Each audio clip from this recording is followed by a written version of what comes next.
žaidimas su lėle, tai tarsi trys vaikai, trys pasauliu besidomintis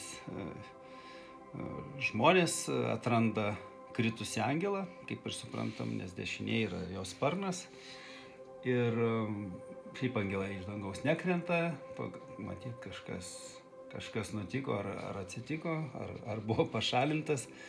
Bet, kaip sakyt, čia dominuoja pažinimo, sakykim, toks momentas, kada tarsi jisai yra išnarstomas, ardomas, kaip atskirai sparnas, atskirai ranka, atskirai kita dalis bandoma atsekti, atkabinti ir daugiau turbūt yra apie norą pažinti, suprasti supantį pasaulį ir suprasti, iš ko jis susideda ir ką jis mums siūlo ir kur vilioja.